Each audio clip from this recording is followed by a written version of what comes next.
రేవంత్ ప్రభుత్వ పాలనపై తీవ్ర స్థాయిలో విరుచుకుపడ్డారు మాజీ మంత్రి శ్రీనివాస్ గౌడ్. పంటలు ఎండి రైతులు గగ్గోలు పెడుతున్నా ప్రభుత్వానికి ఏమాత్రం సోయలేదని మండిపడ్డారు. 10 ఏళ్ల కేసీఆర్ ప్రభుత్వంలో రైతులు సుభిక్షంగా ఉన్నారని గుర్తు చేశారు. కరెంటు, సాగునీరు కూడా ఇవ్వడం చేతగాని కాంగ్రెస్ ప్రభుత్వం ఎండిన పంట పొలాలకు నష్టపరిహారం ఇవ్వాలని డిమాండ్ చేశారు.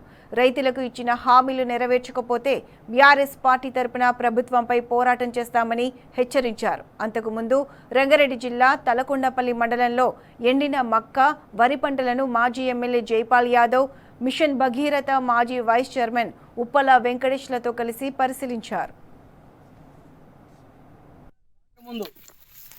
ఆంధ్రప్రదేశ్ గవర్నమెంట్లో ఎట్లయితే ఉండేనో రైతులు ఎట్లా ఇబ్బందులు పడ్డారో సేమ్ అదే ఇబ్బందులు మళ్ళీ మొదటికొచ్చినాయి.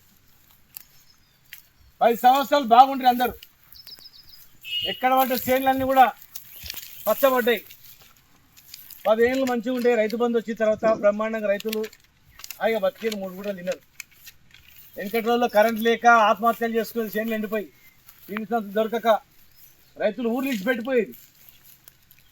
ఇలా 2.5 ఏళ్ళు అయింది. మళ్ళీ కాంగ్రెస్ రాగానే యథావిధిగా వచ్చింది. చూడండి, ఇప్పుడు కంకులు చూడండి, మొక్కజొన్న మొత్తం నీళ్ళు లేక ఎండిపోయింది, వరి మొత్తం ఎండిపోయింది. రైతులు ఎట్లా బతకాలా?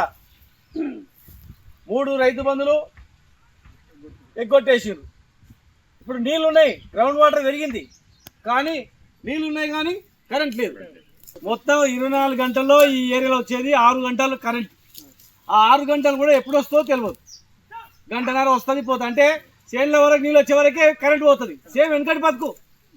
చేనులు ఒక బంధం నడుస్తుందో లేదా కరెంట్ పోతుంది, మళ్ళా కరెంట్ రాగానే మళ్ళీ బంద్ నడుస్తుంది. అంతే, ముందుకు పోయేది లేదు.